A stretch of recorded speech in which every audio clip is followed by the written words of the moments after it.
তখন মধ্যাহ্ন। আকাশে গনগনে সূর্য, পায়ের নিচের বালি তেতে আছে। ঘাসের তৈরি ভারী স্যান্ডেল ভেদ করে উত্তাপ পায়ে লাগছে। তাঁবুর ভেতর থেকে বের হওয়ার জন্যে সময়টা ভালো না।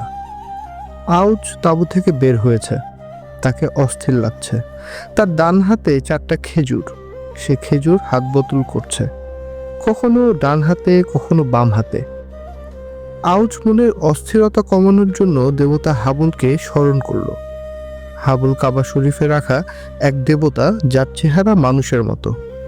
একটা হাত ভেঙে গিয়েছিল বলে কাবা ঘরের রক্ষক কুরেশরা সেই হাত সোনা দিয়ে বানিয়ে দিয়েছে। দেবতা হাবুলের কথা মনে হলে সোনার তৈরি হাত চোখে চকমক করে। দেবতা হাবুলকে স্মরণ করায় তার লাভ হলো। মনের অস্থিরতা কিছুটা কমলো। সে ডাকলো, শামা, শামা। তাঁবুর ভেতর থেকে শামা বের হয়ে এলো। শামা আউজের একমাত্র কন্যা, বয়স 6। তার মুখ গোলাকার, চুল তামাটে। মেয়েটি তার বাবাকে অসম্ভব পছন্দ করে। বাবা একবার তার নাম ধরে ডাকলে সে ঝাঁপ দিয়ে এসে তার বাবার গায়ে পড়বে। শামার মা অনেক বকাঝকা করেও মেয়ের এই অভ্যাস দূর করতে পারেননি। আজও নিয়মের ব্যতিক্রম হলো না। শামা এসে ঝাঁপ দিয়ে বাবার গায়ে পড়ল। সে হাঁটতে পারছে না। তার বা পায়ে খেজুরের কাঁটা ফুটেছে, পা ফুলে আছে। রাতে সামান্য জ্বরও এসেছে। শামা খুঁড়িয়ে খুঁড়িয়ে বাবার কাছে আসতেই তার বাবা এক হাত বাড়িয়ে তাকে ধরল। এক হাতে বিচিত্র ভঙ্গিতে শূন্যে ঝুলিয়ে তাকে কোলে তুলে নিল। শামা খিলখিল করে হাসছে। তার বাবা যেভাবে তাকে কোলে তোলেন, অন্য কোনো বাবা তা পারেন না। আউজ বলল, মা, খেজুর খাও। শামা একটা খেজুর মুখে নিল। সাধারণ খেজুর না এটা, যেমন মিষ্টি স্বাদ তেমনি গন্ধ। এই খেজুরের নাম মরিয়াম। আউজ মেয়েকে ঘাড়ে তুলে নিয়েছে, রওনা হয়েছে উত্তর দিকে। শামার খুব মজা লাগছে। কাজকর্ম না থাকলে বাবা তাকে ঘাড়ে নিয়ে বেড়াতে বের হন, তবে এমন কড়া রোদে কখনো না। আউজ বলল, রোদে কষ্ট হচ্ছে রে মা? শামা বলল, না। তার কষ্ট হচ্ছিল, সে না বলল শুধু বাবাকে খুশি করার জন্যে। বাবা, আমরা কোথায় যাচ্ছি? তোমাকে অদ্ভুত একটা জিনিস দেখাবো। সেটা কি? আগে বললে তো মজা থাকবে না মা। তাও ঠিক। বাবা, অদ্ভুত জিনিসটা শুধু আমি একা দেখবো? আমার মা দেখবে না? না, বড়রা এই জিনিস দেখে মজা পায় না রে মা। আউজ মেয়েকে ঘাট থেকে নামালো। সে সামান্য ক্লান্ত। তার কাছে আজ শামাকে অন্য দিনের চেয়েও বেশি ভারী লাগছে। পিতা এবং কন্যা একটা গর্তের পাশে এসে দাঁড়ালো। কুয়ার মতো গর্ত, তবে তত গভীর না। আউজ বলল, অদ্ভুত জিনিসটা এই গর্তের ভেতরে আছে, দেখো ভালো করে। শামা আগ্রহ এবং উত্তেজিত হয়ে দেখছে। আউজ মেয়ের পিঠে হাত রাখলো। তার ইচ্ছা করছে না মেয়েটাকে ধাক্কা দিয়ে নিচে ফেলতে, কিন্তু তাকে ফেলতে হবে। তাদের গোত্র বনি হাকসা আরবের অতি উচ্চ গোত্রের একটি। এই গোত্র মেয়ে শিশু রাখে না। তাদের গোত্রের মেয়েদের অন্য গোত্রের পুরুষরা বিবাহ করবে, এত অসম্মান। ছোট্ট শামা বলল, বাবা, কিছু তো দেখি না। আউজ চোখ বন্ধ করে দেবতা হাবলের কাছে মানসিক শক্তির প্রার্থনা করে শামার পিঠে ধাক্কা দিল। মেয়েটা বাবা বাবা করে চিৎকার করছে। তার চিৎকারের শব্দ মাথার ভিতরে ঢুকে যাচ্ছে। আউজকে দ্রুত কাজ ছাড়তে হবে। গর্তে বালি ফেলতে হবে। দেরি করা যাবে না, এক মুহূর্ত দেরি করা যাবে না। শামা ছোট্ট হাত বাড়িয়ে ভীত গলায় বলছে, বাবা, ভয় পাচ্ছি, আমি ভয় পাচ্ছি। আউজ পা দিয়ে বালির একটি স্তূপ ফেলল। শামা আতঙ্কিত গলায় ডাকলো, মা, মা গো। তখন আউজ মেয়ের দিকে হাত বাড়িয়ে বলল, উঠে আসো। আউজ মাথা নিচু করে তাঁবুর দিকে ফিরে চলেছে। তার মাথায় পা ঝুলিয়ে আতঙ্কিত মুখ করে ছোট্ট শামা বসে আছে। আউজ জানে সে মস্ত ভুল করেছে, গোত্রের নিয়ম ভঙ্গ করেছে। তাকে কঠিন শাস্তি পেতেই হবে। তাকে অবশ্যই গোত্র থেকে বের করে দেওয়া হবে। এই অকরুণ মরুভূমিতে সে শুধুমাত্র তার স্ত্রী ও কন্যাকে নিয়ে বাঁচতে পারবে না। জীবন সংগ্রামে টিকে থাকতে হলে তাকে গোত্রের সাহায্য নিতেই হবে। গোত্র টিকে থাকলে সে টিকবে। বেঁচে থাকার সংগ্রামের জন্য গোত্রকে সাহায্য করতেই হবে। গোত্র বড় করতে হবে। পুরুষ শিশুরা গোত্রকে বড় করবে, একসময় যুদ্ধ করবে। মেয়ে শিশুরা কিছুই করবে না, গোত্রের জন্য অসম্মান বয়ে নিয়ে আসবে। তাদের নিয়ে এক জায়গা থেকে আরেক জায়গায় ছুটে যাওয়াও কষ্টকর। আউজ আবার গর্তের দিকে ফিরে যাচ্ছে। ছোট্ট শামা ব্যাপারটা বুঝতে পারছে না। মরুভূমিতে দিকচিহ্ন বলে কিছু নেই, সবই এক। আজ থেকে 1700 বছর আগে আরব পেনিনসুলায় এটি অতি সাধারণ একটি চিত্র। বৃক্ষ কঠিন মরুভূমির অতি সাধারণ নাটকীয়তাবিহীন ঘটনা। যেখানে বেঁচে থাকা অসম্ভব ব্যাপার, সেখানে মৃত্যু অতি তুচ্ছ বিষয়। আরব পেনিনসুলা বিশাল মরুভূমি, যেন আফ্রিকার সাহারা। পশ্চিমে লোহিত সাগর, উত্তরে ভারত মহাসাগর, পূর্বে পার্সিয়ান গালফ, দক্ষিণে প্যালেস্টাইন এবং সিরিয়ার নগ্ন পর্বতমালা। সমস্ত পৃথিবী থেকে বিচ্ছিন্ন একটি অঞ্চল। এখানে শীত, গ্রীষ্ম, বর্ষা বলে কিছু নেই। সারা বছর মরুর আবহাওয়া। দিনে প্রখর সূর্যের উত্তাপ সব জ্বালিয়ে ছারখার করে দিচ্ছে। সারাদিন ধরে বইছে মরুর শুষ্ক হাওয়া। হাওয়ার সঙ্গে উড়ে আসছে তীক্ষ্ণ বালুকণা। কোথাও সবুজের চিহ্ন মাত্র নেই, পানি নেই। তারপরেও দক্ষিণের পর্বতমালায় বৃষ্টির কিছু পানি কিভাবে চলে আসে মরুভূমিতে। হঠাৎ খানিকটা অঞ্চল সবুজ হয়ে ওঠে। বালি খুললে কাদা মেশানো পানি পাওয়া যায়। তৃষ্ণার্ত বেদুইনের দল ছুটে যায় সেখানে। তাদের উটগুলির চোখ চকচক করে ওঠে। তারা হঠাৎ গজিয়ে ওঠা কাটা ভর্তি গুল মচিবায়। তাদের ঠোঁট কেটে রক্ত পড়তে থাকে। তারা নির্বিকার। মরুর জীবন তাদের কাছেও কঠিন। অতি দ্রুত পানি শেষ হয়, কাটা ভর্তি গুল্ম শেষ হয়। বেদুইনের দলকে আবারও পানির সন্ধানে বের হতে হয়। তাদের থেমে থাকার উপায় নেই, সবসময় ছুটতে হয় এক জায়গা থেকে আরেক জায়গায়। কোথায় আছে পানি? কোথায় আছে সামান্য সবুজের রেখা? ক্লান্ত উটের শ্রেণী তাদেরকে মরুভূমির এক প্রান্ত থেকে আরেক প্রান্তে নিয়ে চলে। মাঝেই যুদ্ধ, এক গোত্রের সঙ্গে আরেক গোত্রের হামলা, পরিচিত গোত্রের পুরুষদের হত্যা করা, রূপবতী মেয়েদের দখল নিয়ে নেওয়া। রূপবতীরা সম্পদের মতো, তাদের বেচাকেনা করা যায়। প্রতিটি গোত্র নিজেদের রক্ষা করার চেষ্টাতেই যুদ্ধ চালিয়ে যায়। ব্যবসায়ীরা মালামাল নিয়ে সিরিয়া বা ইয়ামান থেকে যখন আসা যাওয়া করে, তখন তাদের ওপরও ঝাঁপিয়ে পড়তে হয়। মালামাল লুট করতে হয়, বেঁচে থাকতে হয়। Survival for the fittest. ভয়ঙ্কর এই মরুভূমিতে যে ফিট, সেই টিকে থাকবে। তাদের কাছে জীবন মানে বেঁচে থাকার ক্লান্তিহীন যুদ্ধ। এই ছোটাছুটির মধ্যেই মায়েরা গর্ভবতী হন, সন্তান প্রসব করেন। অপ্রয়োজনীয় কন্যা সন্তানদের গর্ত করে জীবন্ত পুঁতে ফেলা হয়। পবিত্র কোরআন শরীফে সূরা তাকবীরে জীবন্ত সমাধিস্থ কন্যা বিষয়ে আয়াত নাজিল হলো।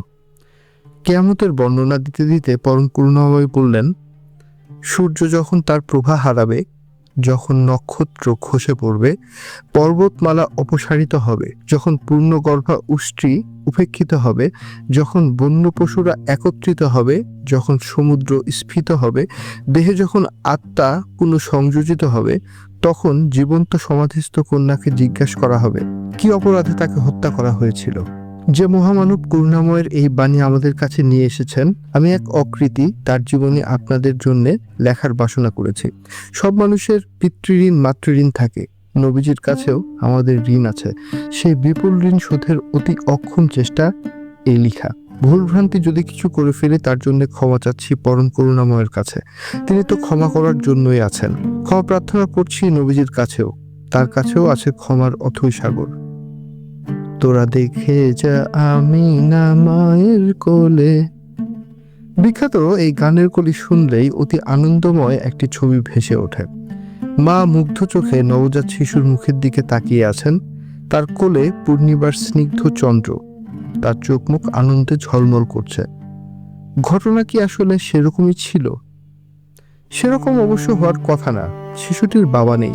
বাবা আব্দুল্লাহ তার সন্তানের মুখ দেখে যেতে পারেননি। মা আমিনার হৃদয় সেই দুঃখেই কাতর হয়ে থাকার কথা। আরবের শুষ্ক কঠিন ভূমিতে পিতৃহীন একটি ছেলের বড় হয়ে ওঠার কঠিন সময়ের কথা মনে করে তার শঙ্কিত থাকার কথা। শিশুর জন্মলগ্নে মা আমিনার দুঃখ কষ্ট যে মানুষটি হঠাৎ দূর করে দিলেন, তিনি ছিলেন শিশুটির দাদাজান, নাম আব্দুল মুত্তালেব। তিনি ছেলেকে দুহাতে তুলে নিলেন, ছুটে গেলেন কাবা শরীফের দিকে। কাবার সামনে শিশুটিকে দুহাতে উপরের দিকে তুলে উচ্চ কণ্ঠে বললেন, আমি এই নবজাত শিশুটির নাম রাখলাম মোহাম্মদ। সবাই মুখ চাওয়াচাই করলো। নতুন ধরনের নাম, আরবে এই নাম রাখা হয় না। একজন বলল, এই নাম কেন? উত্তরে মুত্তালেব বললেন, মোহাম্মদ শব্দের অর্থ প্রশংসিত। আমি মনের যে বাসনায় নাম রেখেছি তা হলো একদিন এই শিশু স্বর্গে ও পৃথিবীতে দুই জায়গাতেই প্রশংসিত হবে। শিশুর জন্ম উপলক্ষে দাদা আব্দুল মুত্তালেব বিশাল ভোজের আয়োজন করলেন। শিশুর চাচারাও আনন্দিত। এক চাচা আবুল আহাব তো আনন্দের অতিশয্যে একজন কৃতদাসীকে আজাদও করে দিলেন। কৃতদাসীর নাম সোয়াইবা। সেই প্রথম আবুল আহাবের কাছে শিশু মুহাম্মদের জন্মের খবর পৌঁছে দিয়েছিল। এই সোয়াইবাই এক সপ্তাহ মুহাম্মদকে তার বুকের দুধ পান করিয়েছিলেন। নবীজি তার দ্বিতীয় ও তৃতীয় কন্যা রুকাইয়া ও কুলসুমকে বিয়ে দিয়েছিলেন আবুল আহাবের দুই পুত্রের সঙ্গে। একজনের নাম উতবা, অন্যজনের নাম উতাইবা। দুই বোনকে একসঙ্গে না, রুকাইয়াকে প্রথমে, রুকাইয়ার মৃত্যুর পর কুলসুমকেও। যদিও পরবর্তী সময়ে আবুল আহাবের নামে পবিত্র কোরআনে আয়াত নাজেল হলো, ধ্বংস হোক সে, তার ধন সম্পদ ও উপার্জন তার কোনো কাজে আসবে না, সে প্রবেশ করবে লেলিহান অগ্নিতে, তার স্ত্রীও যে ইন্ধন বহন করে, তার গলদেশে খেজুর গাছের আশের দৃঢ় রজ্জু নিয়ে। সূরা আল-আহব। শিশু মুহাম্মদের জন্ম তারিখটা কি? যাকে জিজ্ঞেস করা হোক সে বলবে 570 খ্রিস্টাব্দ, 12 রবিউল আওয়াল। দিনটা ছিল সোমবার। সারা পৃথিবী জুড়ে এই দিনটি জন্মদিন হিসেবে পালন করা হয়। ঈদে মিলাদুন্নবী বাংলাদেশে সরকারি ছুটি পালন করা হয়। নবীজির জন্মের সঠিক তারিখ নিয়ে কিন্তু ভালো জটিলতাই আছে। ইতিহাসবিদরা মোটামুটি সবাই একমত যে তার জন্ম হয়েছে হস্তি বর্ষে, ইয়ার অফ দ্য এলিফ্যান্ট 570। নবীজির আদি জীবনকারীদের একজন ইবনে আব্বাস বলেছেন তার জন্ম হস্তি দিবসে, ডে অফ দ্য এলিফ্যান্ট। অবশ্য একদল ইতিহাসবিদ বলেছেন মোটেই এরকম না, নবীজি জন্মেছেন এর 15 বছর আগে। আবার একদল বলেন নবীজির জন্ম হস্তি বছরের অনেক পরে, প্রায় 70 বছর পরে। জন্ম মাস নিয়েও সমস্যা। বেশিরভাগ ইতিহাসবিদ বলেছেন চন্দ্র বৎসরের 3য় মাসে তার জন্ম। তারপরেও একদল বলেছেন তার জন্ম মুহররম মাসে, আরেক দল বলেছেন মোটেই না, তার জন্ম সাফার মাসে। জন্ম তারিখ নিয়েও সমস্যা। একদল বলেছেন রবিউল আওয়ালের 3 তারিখ, একদল বলেছেন 9 তারিখ, আবার আরেক দল 12 তারিখ। এখন বেশিরভাগ মানুষই নবীজির আদি জীবনীকারীদের বক্তব্যকে সমর্থন করেছেন। 12 রবিউল আওয়াল সোমবার জন্ম তারিখ ধরা হচ্ছে। তারপরও কথা থেকে যাচ্ছে 12 রবিউল আওয়াল কিন্তু সোমবার না, এই হিসাব আধুনিক পঞ্জিকার। বিতর্কের মতো থাকুক, একজন মহাপুরুষ জন্মেছেন যার পেছনে একদিন পৃথিবীর বিরাট এক জনগোষ্ঠী দাঁড়াবে, এটাই হলো মূল কথা। তখনকার আরবে অভিজাত মহিলারা নিজের শিশু পালন করতেন না। শিশুর জন্য দুধমা ঠিক করা হতো। দুধমারা আসতেন মক্কার বাইরের বেদুইনের ভেতর থেকে। দুধমার প্রচলনের পেছনে প্রধান যুক্তি আভিজাত্য রক্ষা। দ্বিতীয় যুক্তি, শিশুরা বড় হতো মরুভূমির খোলা প্রান্তরে হেসে খেলে, এতে তাদের স্বাস্থ্য ভালো থাকত। অর্থনৈতিক বিষয় মনে হয় ছিল। সম্পদের বন্টন হতো, হতদরিদ্র কিছু বেদুইন পরিবার উপকৃত হতো শহরের ধনী শ্রেণীর কাছ থেকে। অতি ভাগ্যবানদের কেউ কেউ মরুভূমির সবচেয়ে দামি উপহার 1-2টা উট পেয়ে যেত। নবীজির জন্য দুধমা খোঁজা হতে লাগলো। মা আমিনার অর্থনৈতিক অবস্থা তখন শোচনীয়। সম্পদের মধ্যে আছে মাত্র 5টা উট এবং একজন মাত্র কৃতদাসী। কৃতদাসীর নাম বহিরা। অর্থনৈতিকভাবে পঙ্গু পরিবারের এতিম ছেলের জন্য কে আসবে দুধমা হিসেবে? নবীজির প্রথম দুধমার নাম আইমান। তিনি আবিসিনিয়ার এক খ্রিস্টান তরুণী। অনেক পরে এই মহিলার বিয়ে হয়ে যায় জায়েদ বিন হারিসের সঙ্গে। জায়েদ বিন হারিস নবীজির পালক পুত্র। আইমানের পরে আসেন থুয়াইবা, তৃতীয় জন হালিমা, যিনি বানু সাদ গোত্রের রমণী। নবীজির দুধমা হিসেবে আমরা হালিমাকেই জানি, আগের দুজনের বিষয় তেমন কিছু জানি না।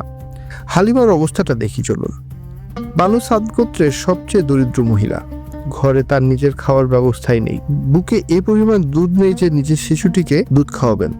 মক্কায় অনেক খোঁজাখুঁজি করেও তিনি দত্তক নেওয়ার মতো কোনো শিশু পেলেন না। কে এমন দরিদ্র মহিলার কাছে আদরের সন্তান তুলে দিবে? প্রায় অপারগ হয়েই তিনি শিশু মুহাম্মদকে নিলেন। পরের ঘটনা চলুন নবীজির জীবনীকার ইবনে ইসহাকের ভাষ্যে শুনি। যে মুহূর্তে আমি শিশুটিকে বুকে ধরলাম, আমার স্তন হঠাৎ করেই দুধে পূর্ণ হয়ে গেল। সে তৃপ্তি নিয়ে দুধ পান করলো, তার দুধ ভাইও তাই করলো। দুজনই শান্তিতে ঘুমিয়ে পড়ল। আমার স্বামী উঠে গেল মেয়ে উটটাকে দেখতে। কি আশ্চর্য, তার শুকনো ওড়ানো দুধে পূর্ণ। আমার স্বামী দুধ দুয়ে আনলো। আমরা দুজন প্রাণ ভরে সে দুধ খেয়ে পরম শান্তিতে রাত্রে ঘুমালাম।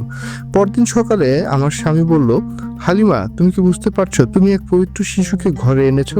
শিশু মোহাম্মদের দুধ ভাইয়ের নাম আব্দুল্লাহ। আব্দুল্লাহর 3 বোন, সাইমা, আতিয়া, হুজাফা। বোন সাইমা সবার বড়। শিশু মোহাম্মদকে তার বড়ই পছন্দ। সারাদিনই সে চন্দ্র শিশু কোলে নিয়ে ঘুরে বেড়ায়, এখানে ওখানে চলে যায়। একদিন বিবি হালিমা মেয়ের উপর খুব বিরক্ত হলেন। মেয়েকে ধমক দিয়ে বললেন, দুধের শিশু কোলে নিয়ে তুমি প্রচন্ড রোদে রোদে ঘুরে বেড়াও, এটা কেমন কথা? বাচ্চাটার কষ্ট হয় না? সাইমা তখন একটা অদ্ভুত কথা বলল। সে বলল, মা, আমার এই ভাইটার রোদে মোটেও কষ্ট হয় না। যখনই আমি তাকে নিয়ে ঘুরতে বের হই তখনই দেখি আমাদের মাথার উপর মেঘ সূর্যকে ঢেকে রাখে। নবীজিকে মেঘের ছায়াদানের বিষয়টি জীবনীকার অনেকবার এনেছেন। তার চাচা আবু তালেবের সঙ্গে প্রথম সিরিয়ায় বাণিজ্য যাত্রাতেও মেঘ তার মাথায় ছায়া দিয়ে রেখেছিল। হালিমা মেয়ের কথা পুরোপুরি বিশ্বাস করলেন না, আবার অবিশ্বাসও করতে পারলেন না। মরুর বুকে অলৌকিকতা খুব একটা দেখা যায় না, এখানে বাস্তবতা বড়ই কঠিন। কিন্তু হালিমা লক্ষ্য করলেন তার সংসারে স্ত্রী ফিরতে শুরু করেছে। যে বকরিগুলোর ওলানে এক ফোঁটা দুধ ছিল না, সেগুলো এখন দুধে ভেসে যাচ্ছে। খটখটে শুকনো জমিতেও যেন প্রাণের স্পন্দন। হালিমার মনে হলো এই শিশু সাধারণ কেউ নয়, বরকতময়।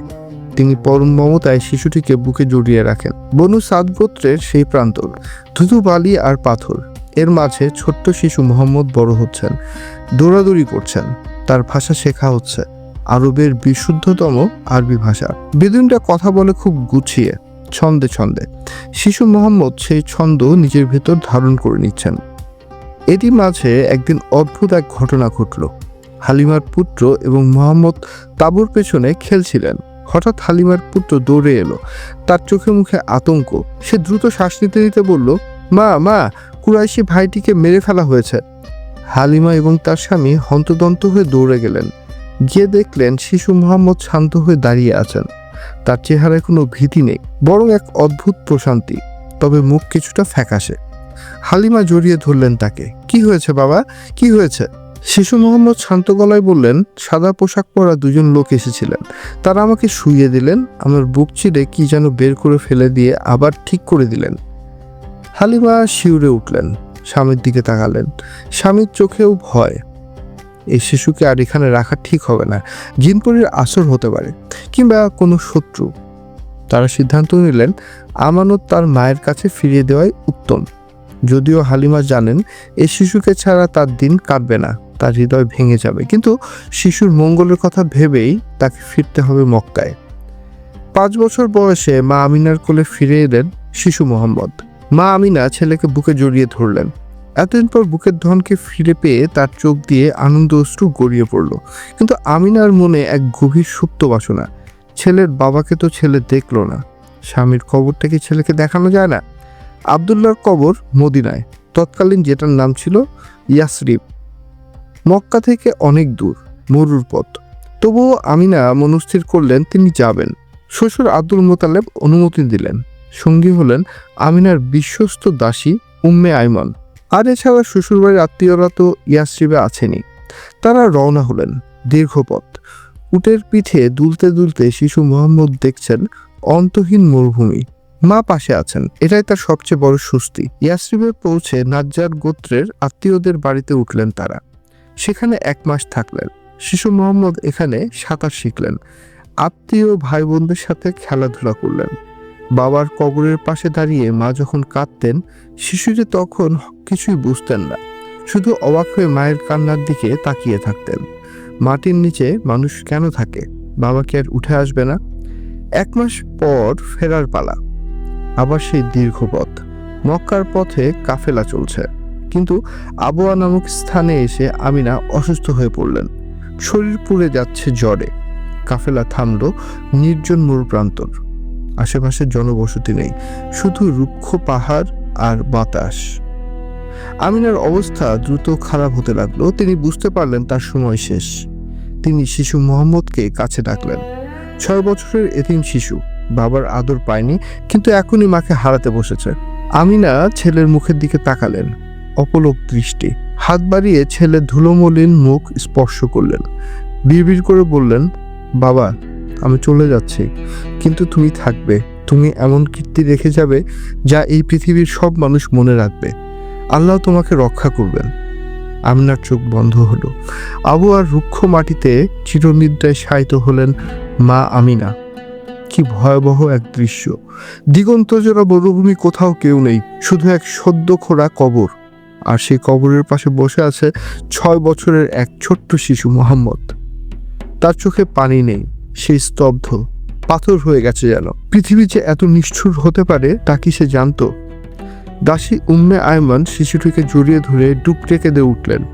চলো বাবা, আমাদের যেতে হবে, এখানে থাকা যাবে না। শিশু মোহাম্মদ একবার পিছু ফিরে তাকালেন। ওই যে দেখা যাচ্ছে মায়ের কবর, একা অন্ধকারে। মা, ভয় পাবেন না তো? উম্মে আয়মান মাতৃস্নেহে শিশুটিকে বুকে আগলে মক্কায় নিয়ে এলেন। আব্দুল মোতালিবের হাতে তুলে দিলেন তারই এতিম নাতিকে। দাদাজান নাতিকে দেখে হাহাকার করে উঠলেন। এই বয়সে এতিম, বাবা নেই, মা নেই। তিনি নাতিকে বুকে জড়িয়ে ধরলেন, ঘোষণা দিলেন, আজ থেকে এই ছেলের ভার আমার এই নাতি আমার সব সন্তানের চেয়েও প্রিয়। আব্দুল মোতালেব মক্কার সর্দার, তার অনেক কাজ। কাবা ঘরের চত্বরে তার জন্য বিশেষ গদি পাতা থাকে। তার সম্মানার্থে সেই গদিতে কেউ বসে না, তার নিজের ছেলেরাও না। তারা গদির চারপাশে বসেন, কিন্তু শিশু মোহাম্মদ যখন আসতেন সোজা গিয়ে দাদাজানের গদিতে বসে পড়তেন। চাচারা বাধা দিতে গেলে আব্দুল মোতালেব হেসে বলতেন, ওকে বাধা দিও না, ও বসুক। আমার এই নাতি সাধারণ কেউ না, ও একদিন বড় কিছু হবে। দাদাজানের ছায়ায় শিশু মোহাম্মদের দিন কাটতে লাগলো। দাদা যেখানে যান, নাতিও সেখানে। কাবার ছায়ায় বসে দাদা নাতিকে শোনান ইব্রাহিম আলাইসাল্লামের গল্প, ইসমাইল আলাইসাল্লামের গল্প, জমজম কূপ উদ্ধারের গল্প। শিশু মোহাম্মদ গভীর মনোযোগে শোনেন তার মানুষপটে ভেসে ওঠে সেসব দৃশ্য। কিন্তু বিধাতা হয়তো এই শিশুর জন্য অন্য কোনো চিত্রনাট্য লিখে রেখেছিলেন। এক কঠিন একাকিত্বের শিক্ষা হয়তো তাকে দিতে চেয়েছিলেন। মোহাম্মদের বয়স যখন 8, তখন 80 বছরের বৃদ্ধ আব্দুল মোতালেবও অসুস্থ হয়ে পড়লেন। মৃত্যু শয্যায় তিনি কাঁদছেন, নিজের জন্য নয়, তার এই এতিম নাতিটির জন্য। তিনি জানেন তার অবর্তমানে এই শিশুটির কি হবে। তিনি তার পুত্রদের ডাকলেন, আবুল আহাব, আব্বাস, আবু তালিব। তিনি আবু তালিবের হাতে মোহাম্মদের হাত তুলে দিয়ে বললেন, আমার এই এতিম নাতিটিকে আমি তোমার হাতে সঁপে দিয়ে গেলাম। তুমি তাকে নিজের সন্তানের চেয়েও বেশি দেখবে, কথা দাও। আবু তালিব কথা দিলেন। আব্দুল মোতালেব শেষ নিঃশ্বাস ত্যাগ করলেন। আবার কান্না, আবার বিচ্ছেদ।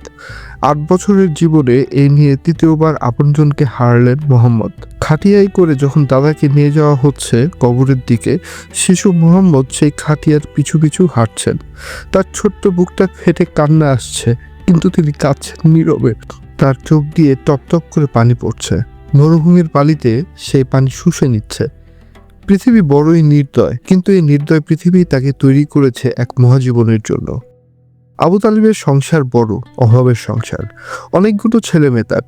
কিন্তু ভাইপো মোহাম্মদকে তিনি পরম আদরে গ্রহণ করলেন। নিজের সন্তানদের চেয়েও বেশি যত্ন করতে লাগলেন। খাওয়ার সময় মোহাম্মদকে পাশে না বসে তিনি খেতেই বসতেন না। রাতে মোহাম্মদকে পাশে নিয়ে ঘুমাতেন। কিন্তু মোহাম্মদ বুঝতে পারেন চাচার সংসারের অভাব আছে। তিনি কি চুপ করে বসে থাকবেন? কুরাইশ বংশের ছেলেরা মেষ চড়ায়। তিনি চাচাকে বললেন তিনিও মেষ চড়াবেন, সংসারে সাহায্য করবেন। আবু তালিব প্রথমে রাজি হলেন না, কিন্তু মোহাম্মদের জেদের কাছে হার মানতে হলো শেষ পর্যন্ত। মক্কার পাহাড়ে পাহাড়ে অজিয়াদ কিংবা সাফা মারোয়ার পাদদেশে এক কিশোর লাঠি হাতে মেষ চড়াচ্ছেন। প্রখর রোদ, মাথার উপর বিশাল আকাশ, চারিদিকে পিনপতন নীরবতা। এই নীরবতাই তার সঙ্গী, এর নির্জনতাই তার পাঠশালা। আকাশের দিকে তাকিয়ে তিনি ভাবেন, কে বানালো এই আকাশ, কে সাজালো এই নক্ষত্র? পাহাড়গুলো এমন অনড় কেন? মানুষের জীবন কেন এত ক্ষণস্থায়ী? শহরের কোলাহল থেকে দূরে প্রকৃতির এই বিশাল পাঠশালায় ধীরে ধীরে তৈরি হচ্ছিলেন এক মহামানব, যার চিন্তার জগৎ সাধারণ মানুষের চেয়ে আলাদা। তিনি মূর্তি পূজা দেখেন, কিন্তু ভক্তি আসে না তার। কাবার চারপাশে মানুষের নগ্ন তাওয়াফ দেখেন, লজ্জায় চোখ ফিরিয়ে নেন। তিনি সত্যকে খুঁজছেন, কিন্তু সত্য কোথায়? মরুভূমির জীবন বড় অদ্ভুত। এখানে সময় যেন থমকে থাকে। বালির ঢেউয়ের পর ঢেউ বদলায়, কিন্তু জীবন বদলায় না। এই স্থবির জীবনের মাঝে কিশোর মোহাম্মদ বড় হচ্ছেন। তার বয়স এখন 12। চোখে মুখে কিশোর সুলভ চপলতা থাকার কথা, কিন্তু তা নেই। আছে এক গভীর চিন্তার ছাপ। তিনি যখন মক্কার পাহাড়ের চূড়ায় দাঁড়িয়ে দিগন্তের দিকে তাকান, মনে হয় যেন তিনি এই পৃথিবীর সীমানা ছাড়িয়ে অন্য কিছু দেখছেন, অন্য কিছু ভাবছেন। চাচা আবু তালিবের বাণিজ্যের সময় হয়েছে। গন্তব্য সিরিয়া। বিশাল কাফেলা। উটের পিঠে মালপত্র বোঝাই করা হচ্ছে। হইচই হাকডাক। কিশোর মোহাম্মদের খুব ইচ্ছা চাচার সাথে যাবেন। তিনি গিয়ে চাচার হাত ধরলেন। মুখে কিছু বললেন না, শুধু ছলছল চোখে তাকালেন। আবু তালিব বিপদে পড়লেন। এত দীর্ঘ পথ, দুর্গম রাস্তা, লুটেরা, বেদুইনদের ভয়। এই ছোট্ট শিশুকে নিয়ে যাওয়া কি ঠিক হবে? কিন্তু এতিম ভাইপোর ওই চোখের দিকে তাকিয়ে তিনি না করতে পারলেন না। মায়া বড়ই সাংঘাতিক জিনিস। আবু তালিব বললেন, চলো আমার সাথে, তোমাকে রেখে আমি যাব না। কাফেলা চলছে মক্কার সীমানা ছাড়িয়ে উত্তরে। রুক্ষ পথ, সূর্যের তেজে এখানে আগুনের মতো ঝরে পড়ে। কাফেলার সবার ঘাম ঝরছে, ক্লান্তি আসছে। কিন্তু অদ্ভুত ব্যাপার হলো কিশোর মোহাম্মদের কোনো ক্লান্তি নেই। আরও অদ্ভুত বিষয় হলো প্রখর দুপুরে যখন সূর্য ঠিক মাথার ওপর, তখন একখণ্ড মেঘ ছায়ার মতো কাফেলার সাথে সাথে চলছে, ঠিক যেন কিশোরটিকে রোদ থেকে বাঁচানোর এক নিরলস চেষ্টা। তারা পৌঁছালেন সিরিয়ার সীমান্তে, বুরসা নামক স্থানে, যেখানে এক নির্জন গির্জায় বাস করতেন এক খ্রিস্টান সন্ন্যাসী, নাম জর্জাস। তবে সবাই তাকে ডাকে বুহাইরা বা বাহিরা নামে। তিনি বহু প্রাচীন কিতাব পড়েছেন। তিনি জানেন শেষ জামানায় এক নবী আসবেন। তার অপেক্ষাতেই কি এই সন্ন্যাসীর দিনলিপি? বহিরা গির্জার উপর থেকে দেখলেন মক্কার কাফেলা আসছে। তিনি চমকে উঠলেন। কাফেলার একটি বালকের মাথার উপর ছায়া দিচ্ছে মেঘ। গাছপালা যেন সেই বালকের সম্মানে নুয়ে পড়ছে, পাথরগুলোও যেন সম্ভ্রম করছে। বহিরা দ্রুত নিচে নেমে এলেন। কাফেলার সবাইকে খাওয়ার দাওয়াত দিলেন। কুরাইশরা অবাক। এই সন্ন্যাসী তো কোনোদিন কারোর সাথে কথাই বলেন না, আজ হঠাৎ দাওয়াত কেন? সবাই খেতে এলো। কিশোর মোহাম্মদকে তারা উট পাহারার জন্য রেখে এলেন। বাহিরে সবাইকে দেখে হতাশ হলেন। তিনি যাকে খুঁজছেন সে তো এখানে নেই। তিনি জিজ্ঞেস করলেন, আপনারা কি সবাই এসেছেন? কেউ কি বাকি আছে? একজন বলল, একটা ছোট্ট ছেলে আছে, তাকে রেখে আসা হয়েছে উট দেখার জন্য। বাহিরা অস্থির হয়ে বললেন, তাকে নিয়ে আসুন, তাকে ছাড়া এই ভোজ পূর্ণ হবে না। মোহাম্মদকে নিয়ে আসা হলো। বাহিরা অপলক দৃষ্টিতে তাকিয়ে রইলেন। এই সেই মুখ, কিতাবে বর্ণিত সেই লাবণ্য। তিনি বালকের কাছে গিয়ে বসলেন, নানা প্রশ্ন করলেন। বালকের প্রতিটি উত্তরে তিনি খুঁজে পেলেন সত্যের আলো। খাওয়া দাওয়া শেষে বাহিরা আবু তালিবকে একান্তে ডেকে নিলেন। গলার স্বর নিচু করে বললেন, এই বালক আপনার কে হয়? আবু তালিব বললেন, আমার পুত্র। বাহিরা মাথা নাড়লেন, না, এ বালকের পিতা জীবিত থাকার কথা না। আবু তালিব চমকে গিয়ে বললেন, ও আমার ভাইপো। ও মাতৃগর্ভে থাকতেই ওর বাবা মারা গেছেন। বাহিরা বললেন, শুনুন কুরাইশ নেতা, আপনার এই ভাইপো সাধারণ কেউ নন। আমি তার পিঠে মোহরে নবুয়ত দেখেছি। গাছপালা ও পাথর তাকে সিজদা করছে। আপনি তাকে নিয়ে দ্রুত মক্কায় ফিরে যান। ইহুদিরা যদি তাকে চিনতে পারে তবে তার ক্ষতি করতে পারে। এই বালক ভবিষ্যতে এক মহাবিপ্লব ঘটাবে। আবু তালিব শঙ্কিত হলেন। তিনি দ্রুত কাজ শেষ করে ভাইপোকে নিয়ে মক্কায় ফিরে এলেন। দিন গড়ায়, বছর গড়ায়। মোহাম্মদ এখন টকবগে যুবক, কিন্তু মক্কার অন্য যুবকদের মতো তিনি নন। জুয়া, মদ্যপান আর অশ্লীলতা মক্কার বাতাসে ভাসছে। কাবাঘরের সামনে চলছে নগ্ন নাচ, আর এসব থেকে যোজন যোজন দূরে এক যুবক নিজেকে গুটিয়ে রেখেছেন। তিনি একা, ভিড়ের মাঝে থেকেও ভীষণ একা। তিনি দেখেন গোত্রে গোত্রে যুদ্ধ, সামান্য কারণে রক্তপাত। একটা ঘোড়ার দৌড় নিয়ে যুদ্ধ শুরু হয়, তা চলে বছরের পর বছর। এই যুদ্ধের নাম হারবুল ফিজার বা অন্যায় সমর। মোহাম্মদ এই যুদ্ধে অংশ নিলেন, কিন্তু কারোর গায়ে আঘাত করলেন না। তিনি শুধু শত্রুর ছোড়া তীরগুলো কুড়িয়ে চাচাদের হাতে তুলে দিলেন। নিজের হাতে রক্ত মাখালেন না। তার মন এই সহিংসতা মানে না। তার হৃদয় কাঁদে শান্তির জন্য। যুদ্ধ শেষ হলো, কিন্তু রেশ কাটল না। সমাজের এই অন্যায়, অবিচার আর দুর্বলদের উপর সবলদের অত্যাচার দেখে মোহাম্মদের মনে বিদ্রোহ জাগলো। কিন্তু তলোয়ারের বিদ্রোহ নয়, বিবেকের বিদ্রোহ। তিনি সামান্য কিছু বন্ধুদের ডাকলেন। আব্দুল্লাহ ইবনে জুদানের বাড়িতে বসলো এক গোপন বৈঠক। জুবাইর ইবনে আব্দুল মুত্তালিব প্রস্তাব দিলেন, এসো আমরা একজোট হই। শপথ নেই, মক্কায় কোনো বিদেশি বা দুর্বল ব্যক্তি অত্যাচারিত হলে আমরা তার পাশে দাঁড়াবো, যতক্ষণ না সে তার হক ফিরে পায়। তৈরি হলো এক ঐতিহাসিক সংঘ, হেলফুল ফুজুল, শান্তি সংঘ। আরবের ইতিহাসে এক নজিরবিহীন ঘটনা ঘটল। অন্ধকার যুগে আলো জ্বালানোর এক প্রচেষ্টা। এই সংঘের মধ্যমণি তরুণ মুহাম্মদ। তার সততা, তার ন্যায়পরায়ণতা দেখে মক্কার মানুষ মুগ্ধ হলো। তারা তাকে নতুন নামে ডাকতে শুরু করলো, আল আমিন বা বিশ্বাসী, যার কাছে নিজের সম্পদ, নিজের কথা, এমনকি নিজের জীবনও নিশ্চিন্তে গচ্ছিত রাখা যায়। 25 বছর বয়স, যুবক মুহাম্মদ সংসারে হাল ধরতে চান। চাচা আবু তালিবের আর্থিক অবস্থা ভালো নয়, নিজের পায়ে দাঁড়ানো দরকার, কিন্তু পুঁজি কোথায়? সততাই তার একমাত্র পুঁজি। মক্কায় তখন এক মহিষী নারী ছিলেন, নাম খাদিজা বিনতে খুয়াইলিদ, অত্যন্ত ধনাঢ্য এবং সম্ভ্রান্ত। তিনি বিধবা। অনেক বড় বড় কুরাইশ নেতা তাকে বিয়ের প্রস্তাব দিয়েছে, তিনি ফিরিয়ে দিয়েছেন। তিনি একাই তার বিশাল ব্যবসা পরিচালনা করেন। তার দরকার একজন বিশ্বস্ত লোক যে তার বাণিজ্য কাফেলা নিয়ে সিরিয়ায় যাবে। খাদিজার কানে এলো আল আমিনের নাম। তিনি খবর পাঠালেন আবু তালিবের কাছে, প্রস্তাব দিলেন, মোহাম্মদ যদি আমার পণ্য নিয়ে সিরিয়ায় যায় তবে আমি তাকে অন্যদের চেয়ে দ্বিগুণ পারিশ্রমিক দিব। মোহাম্মদ রাজি হলেন। জীবিকার সন্ধানে কর্তব্যের টানে আবারও সেই সিরিয়ার পথ, সঙ্গে খাদিজার বিশ্বস্ত দাস মায়সারা। এই যাত্রা আগের যাত্রার মতো নয়, এখানে তিনি পরিণত। ব্যবসার খুঁটিনাটি তিনি বোঝেন, কিন্তু ঠকবাজি বোঝেন না। তিনি সত্য কথা বলে পণ্য বেচেন, পণ্যের দোষ থাকলে সেটাও ক্রেতাকে বলে দেন। মায়সারা অবাক হয়ে দেখেন এভাবেও ব্যবসা করা যায়। আর আশ্চর্যের বিষয়, এতে লাভ কমছে না, বরং বাড়ছে। বরকত যেন আকাশ থেকে ঝরছে। সিরিয়ার বাজারে এক গাছের নিচে বসে বিশ্রাম নিচ্ছিলেন মুহাম্মদ। পাশে এক সন্ন্যাসীর আস্তানা। ইনি বাহিরা নন, অন্য একজন।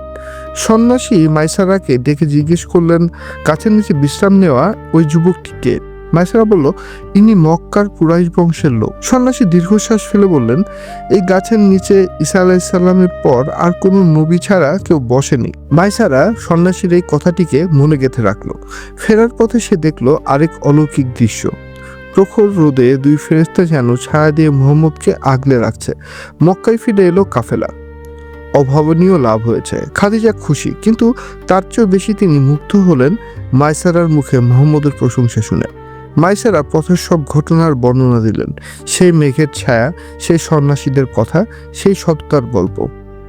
খাদিজা গভীর চিন্তায় পড়ে গেলেন। 40 বছর বয়সী এই বিধবা নারী জীবনে অনেক পুরুষ দেখেছেন, কিন্তু এমন কাউকে দেখেননি। তার মনে হলো তিনি যাকে খুঁজছেন এই সেই মানুষ। সম্পদের মোহ নেই, নারীর প্রতি লোলুপ দৃষ্টি নেই, মিথ্যার লেশমাত্র নেই, যেন মরুভূমির বুকে ফোটা এক পবিত্র পদ্ম। খাদিজা সিদ্ধান্ত নিলেন, এক কঠিন সিদ্ধান্ত। তিনি নিজেই বিয়ের প্রস্তাব পাঠাবেন 25 বছরের যুবক মুহাম্মদের কাছে। আরবের প্রথা অনুযায়ী এটা বিস্ময়কর, কিন্তু খাদিজা যে সাধারণ নারী নন। তার বান্ধবী নাফিসার মাধ্যমে প্রস্তাব গেল। মুহাম্মদ কি রাজি হবেন? এক এতিম দরিদ্র যুবক, আর ওদিকে মক্কার শ্রেষ্ঠ ধনী নারী। বয়সের ব্যবধান 15 বছর, কিন্তু বিধাতার লিখন কে খণ্ডাবে? নবুয়তের ভার বহন করার জন্য যে সঙ্গীর প্রয়োজন, যে আশ্রয় প্রয়োজন, খাদিজাই তো সেই আশ্রয়। আল্লাহ তার প্রিয় হাবিবের জন্য আগামী ব্যবস্থা করে রেখেছেন। বিয়ে সম্পন্ন হলো সময় মতো। মক্কার মানুষ দেখলো এক রাজকীয় ভোজ। ভালোবাসার এক অনন্য উপাখ্যান শুরু হলো। কিন্তু সুখের সংসারে কি মুহাম্মদের জীবন আটকে থাকবে? না, তার মনের ভেতর যে তোলপাড় চলছে তা থামবে কি করে? তিনি দিনের পর দিন মক্কার কোলাহল ছেড়ে চলে যান হেরা গুহায়, জাবালে নূর পাহাড়ে। খাড়া পাহাড় বেয়ে উপরে ওঠাই বড় কষ্টের, কিন্তু মুহাম্মদ ওঠেন। পাহাড়ের চূড়ায় এক চিলতে গুহা। নিচে তাকালে দেখা যায় মক্কা নগরী, দূরে দেখা যায় কাবা ঘর। এখানে তিনি একা বসে থাকেন, ধ্যানে মগ্ন হন। রাতের পর রাত কাটে। খাদিজা খাবার নিয়ে আসেন। স্বামীর নির্জন বাস তিনি হাসি মুখে মেনে নিয়েছেন। তিনি হয়তো বুঝতে পেরেছিলেন তার স্বামী এক মহাজাগতিক প্রস্তুতির মধ্য দিয়ে যাচ্ছেন। 40 বছর বয়স হলো। এক গভীর রজনী, রমজান মাস। হেরা গুহা নিস্তব্ধ, পৃথিবী ঘুমাচ্ছে। হঠাৎ সেই নিস্তব্ধতা ভেঙে গেল। আধার ছিঁড়ে আলোকিত এক সত্তা আবির্ভূত হলেন গুহার ভিতরে। জিবরাইল আলাইহিস সালাম। তিনি মুহাম্মদের সামনে এসে দাঁড়ালেন। বজ্র গম্ভীর অথচ মায়াময় কণ্ঠে বললেন, ইকরা, পড়ুন। নিরক্ষর মুহাম্মদ কাঁপছেন। তিনি বললেন, আমি তো পড়তে জানি না। জিবরাইল আলাইহিস সালাম তাকে জড়িয়ে ধরলেন। সে এক শক্ত আলিঙ্গন। মনে হলো পাঁজরের হাড়গুলো যেন একে অপরের সাথে মিশে যাবে। ছেড়ে দিয়ে আবার বললেন, পড়ুন। মুহাম্মদ আবার বললেন, আমি পড়তে জানি না।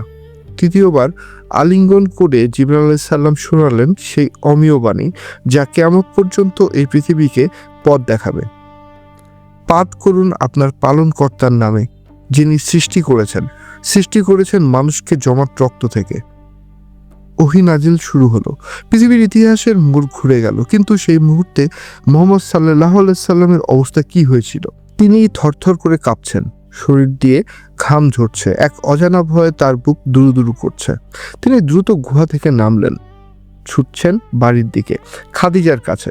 ঘরে ঢুকে তিনি কাঁপতে কাঁপতে খাদিজাকে বললেন, আমাকে বস্ত্রাবৃত করো। খাদিজা স্বামীকে কম্বল দিয়ে জড়িয়ে ধরলেন, মাথায় হাত বুলিয়ে দিলেন, শান্ত করার চেষ্টা করলেন। একটু শান্ত হলে মোহাম্মদ সব খুলে বললেন। আশঙ্কা সুরে বললেন, খাদিজা, আমার কি হলো?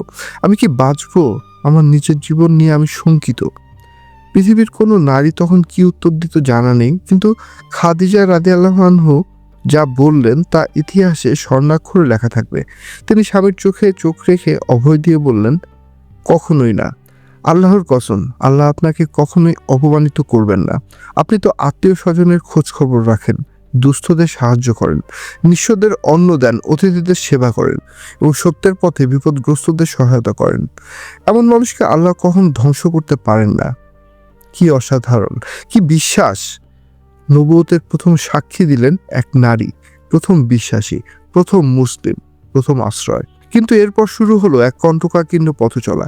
যে মুহাম্মদ সাল্লাল্লাহু আলাইহি সাল্লাম ছিলেন মক্কার নয়নমণি আল আমিন, এক মুহূর্তে তিনি হয়ে গেলেন অনেকের চক্ষুশূল। কারণ তিনি এক আল্লাহর কথা বলছেন। তিনি বলছেন, এই লাত, মানাত ও উজ্জা এরা কিছুই না, এরা উপকারও করতে পারে না, ক্ষতিও করতে পারে না। কুরাইশ নেতারা খেপে গেল। আবু লাহাব, আবু জাহেলরা শুরু করলো বিরোধিতা। প্রথমে ঠাট্টা বিদ্রুপ, তারপর নির্যাতন। মক্কার পথে পথে কাটা বিছিয়ে রাখা হলো। নামাজরত অবস্থায় পিঠের উপর উটের নাড়ি ভুড়ি চাপিয়ে দেওয়া হলো। কিন্তু তিনি ছিলেন অবিচল, পাহাড়ের মতো অটল। একদিন তিনি সাফা পাহাড়ের চূড়ায় উঠে মক্কাবাসীদের ডাকলেন। সবাই সমবেত হলো। তিনি বললেন, আমি যদি বলি এই পাহাড়ের পেছনে একদল শত্রু সৈন্য তোমাদের আক্রমণ করতে অপেক্ষা করছে, তোমরা কি বিশ্বাস করবে তা? সবাই একস্বরে বলল, অবশ্যই করব, কারণ তুমি আল আমিন, আমরা তোমাকে কখনো মিথ্যা বলতে শুনিনি। তখন নবীজি বললেন, তবে শোনো, আমি তোমাদের এক কঠিন শাস্তির বিষয়ে সতর্ক করছি। এক আল্লাহ ছাড়া কোনো উপাস্য নেই। মুহূর্তের মধ্যে পরিবেশ বদলে গেল। যে আবু লাহাব একটু আগে প্রশংসা করছিল, সে পাথর তুলে নিল, বলল, ধ্বংস হও তুমি, এজন্যই কি আমাদের ডেকেছ? শুরু হলো এক প্রকাশ্য শত্রুতা। কিন্তু ইসলামের আলো কি নিভে রাখা যায়?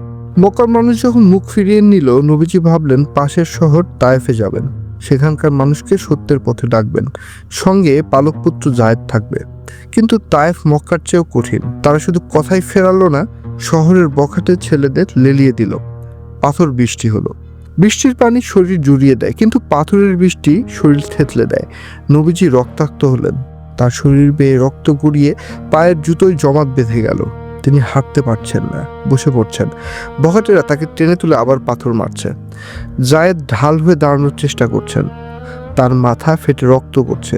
তিনি চিৎকার করে বলছেন, তোমরা কি জানো ইনি কে? ইনি আল্লাহর নবী। কে শোনে কার কথা? উন্মাদনার কোনো চোখ নেই, কান নেই। শহর থেকে দূরে এক আঙ্গুর বাগানের দেয়ালে পিঠ ঠেকিয়ে নবীকে আশ্রয় নিলেন। তিনি আকাশের দিকে তাকালেন। কোনো অভিযোগ নেই, কোনো অভিশাপ নেই। জিবরাইল আলাইহিস সালাম এসে বললেন, হুকুম দিন, দুই পাহাড়ের মাঝখানে পিষে এই জনপদ ধ্বংস করে দেই। রক্তাক্ত নবীজি ম্লান হাসলেন, বললেন, না, আমি তো ধ্বংস করতে আসিনি, আমি এসেছি পথ দেখাতে। ওরা জানে না, তাই এমন করছে। হয়তো ওদের বংশধররাই একদিন ইসলাম কবুল করবে। কে বিশাল হৃদয়! নিজের রক্ত ঝরছে, অথচ প্রার্থনায় শত্রুর মঙ্গল কামনা। মক্কায় ফিরে পরিস্থিতি আরো ভয়াবহ হলো। মুসলমানদের এক ঘরে করা হলো। শিয়াবে আবু তালিব উপত্যকায় বন্দি জীবন। খাবার নেই, গাছের পাতা খেয়ে দিন কাটছে। শিশুদের কান্নায় আকাশ ভারী হয়ে উঠছে। এই কষ্টের দিনে তিনি হারালেন তার প্রধান দুই আশ্রয়, চাচা আবু তালিব এবং প্রিয়তমা স্ত্রী খাদিজা। ইতিহাসের পাতায় এ বছরের নাম হয়ে গেল আমুল হুজন বা দুঃখের বছর। প্রিয়তমা স্ত্রীকে কবরে শুইয়ে এসে নবীজি হয়তো ভেবেছিলেন বড় একা হয়ে গেলাম, কিন্তু আল্লাহ বললেন, না, আমি আছি। তারপরের ঘটনা ইতিহাস। মক্কার মায়া ত্যাগ করতে হবে। জন্মভূমি, যে ধুলোয় শৈশব কেটেছে, যে কাবার ছায়া যৌবন কেটেছে, তা ছেড়ে চলে যাওয়ার কি এত সহজ? নবীজি শেষবারের মতো মক্কার দিকে তাকালেন। তার চোখ ছলছল করছে। তিনি বললেন, হে মক্কা, আল্লাহর কসম, তুমি আমার কাছে সবচেয়ে প্রিয় ছিলে। যদি তোমার সন্তানেরা আমাকে বের করে না দিত, আমি তোমাকে ছেড়ে কখনোই যেতাম না। সঙ্গী আবু বক্কর, গন্তব্য ইয়াসরিব। শত্রুরা পিছু নিয়েছে। তাদের মাথার দাম ঘোষণা করা হয়েছে 100 উট। সাওর গুহায় আশ্রয় নিলেন দুজন। বাইরে শত্রুর পায়ের শব্দ। আবু বক্কর ভয়ে ফিসফিস করে বললেন, ইয়া রাসূলুল্লাহ, ওরা যদি পায়ের ছাপের দিকে তাকায় আমাদের দেখে ফেলবে। নবীজি প্রশান্ত কণ্ঠে বললেন, আবু বক্কর, ভয় পেও না। তুমি ভাবছো আমরা দুজন? না, আল্লাহ আমাদের সাথে আছেন। আমরা 3 জন। গুহার মুখে মাকড়াসে জাল বুনছে, কবুতর ডিম পেড়েছে। শত্রুরা ফিরে গেল। চুক্তি যেখানে হার মানে অলৌকিকতা সেখান থেকেই শুরু হয়। মদিনা শান্ত স্নিগ্ধ এক জনপদ। সেখানকার মানুষগুলো অন্যরকম। তারা রাস্তার দুপাশে দাঁড়িয়ে গান গাইল, তালা আল বাদ্রু আল আলাইনা, পূর্ণিমার চাঁদ আমাদের মাঝে উদিত হলো। কি অদ্ভুত ভালোবাসা! আনসাররা মুজাহিদদের জড়িয়ে ধরল। নিজের সম্পত্তির অর্ধেক, নিজের ঘরের অর্ধেক ভাগ করে দিল ভাইদের জন্য। পৃথিবীতে এমন ভ্রাতৃত্বের দৃশ্য আর কখনো দেখা যায়নি। পরেও দেখা যাবে কিনা সন্দেহ আছে। কিন্তু যুদ্ধ কি থামলো? না। বদর, উহুদ, খন্দক, একের পর এক যুদ্ধ চাপিয়ে দেওয়া হলো। বদরের প্রান্তরে 313 জন নিরস্ত্র প্রায় মানুষ লড়লেন 1000 সুসজ্জিত বাহিনীর বিরুদ্ধে। এটা যুদ্ধ ছিল না, এটা ছিল ইমানের পরীক্ষা। নবীজি সিজদায় পড়ে কাঁদছেন, হে আল্লাহ, এই ছোট্ট দলটা যদি আজ ধ্বংস হয়ে যায়, তবে তোমার নাম নেওয়ার কেউ থাকবে না। আল্লাহ সাহায্য পাঠালেন। ফেরেশতারা নেমে এলো। সত্যের জয় হলো। বছর গড়ায় হিজরতের 8ম বর্ষ। 10,000 সাহাবী নিয়ে নবীজি মক্কার পথে। আজ তিনি বিজয়ী বেশে ফিরেছেন। কিন্তু এ কেমন বিজয়ী? কোনো অহংকার নেই, কোনো হুঙ্কার নেই। উটের পিঠে বসে তিনি মাথা এত নিচু করে রেখেছেন যে তার দাড়ি উটের পিঠ স্পর্শ করছে। তিনি বিনয়ে আল্লাহর কাছে নত। মক্কা বিজিত হলো, রক্তপাতহীন বিজয়। কাবা চত্বরে দাঁড়িয়ে থরথর করে কাঁপছে কুরাইশ নেতারা, আবু সুফিয়ান, ইকরামা, যারা সারা জীবন নবীজিকে কষ্ট দিয়েছে, হত্যার ষড়যন্ত্র করেছে। আজ তাদের গর্দান যাওয়ার কথা। নবীজি তাদের দিকে তাকালেন, সেই পরিচিত শান্ত দৃষ্টি। জিজ্ঞেস করলেন, হে কুরাইশরা, আজ তোমরা আমার কাছে কেমন ব্যবহার আশা করো? তারা মাথা নিচু করে বলল, তুই মহান ভাই, তুমি ভাতিজা। নবীজি বললেন, আজ আমি ইউসুফ আলাইহিসসালামের মতো বলবো, আজ তোমাদের বিরুদ্ধে কোনো অভিযোগ নেই। যাও, তোমরা সবাই মুক্ত। প্রতিশোধের এই দিনে ক্ষমার এমন দৃষ্টান্ত দেখে পাথরও বুঝি গলে যায়। হিন্দার মতো নারী, যে নবীজির চাচা হামজার কলিজা চিবিয়েছিল, সেও এসে ইসলাম গ্রহণ করলো। ক্ষমা যে তলোয়ারের চেয়েও ধারালো, তা সেদিন বিশ্ব দেখল। 10ম হিজরি, বিদায় হজ। আরাফাতের ময়দান লক্ষাধিক সাহাবী। নবীজি জাবালে রহমত পাহাড়ের উপর দাঁড়িয়ে ভাষণ দিলেন। মানবাধিকারের সর্বশ্রেষ্ঠ দলিল হয়ে থাকলো যা, সাবধান, জাহেলি যুগের সব কুসংস্কার আমি পায়ের নিচে পিষে ফেললাম। নারীর অধিকার রক্ষা করো। সাদার উপর কালোর, আরবের উপর অনারবের কোনো শ্রেষ্ঠত্ব নেই। শ্রেষ্ঠত্ব শুধু তাকওয়ার। ভাষণ শেষ করে তিনি আকাশের দিকে তর্জনী তুললেন। আমি কি আমার দায়িত্ব পৌঁছে দিয়েছি? সমবেত জনতা গগন বিদারী স্বরে চিৎকার করে বললেন, হ্যাঁ, আপনি পৌঁছে দিয়েছেন। নবীজি বললেন, হে আল্লাহ, তুমি সাক্ষী থাকো, ফেরার পালা। মদিনায় ফিরে শরীরটা ভালো যাচ্ছে না। ভীষণ জ্বর, মাথায় প্রচণ্ড যন্ত্রণা। তিনি বুঝতে পারলেন ডাক এসেছে। রফিকে আলা, সে পরম বন্ধুর ডাক। তিনি মসজিদে নববীতে শেষবারের মতো এলেন। ইমামতি করতে পারলেন না, বসে বসে নামাজ পড়লেন। সাহাবীদের দিকে তাকালেন। তার চোখের দৃষ্টি ঘোলাটে, কিন্তু মুখে স্নিগ্ধ হাসি, যেন বাগান মালিক তার সাজানো বাগানের দিকে তাকিয়ে তৃপ্তির হাসি হাসছেন। দিনটি ছিল সোমবার, 12 রবিউল আওয়াল, 11 হিজরি। মা আয়েশার হুজরা।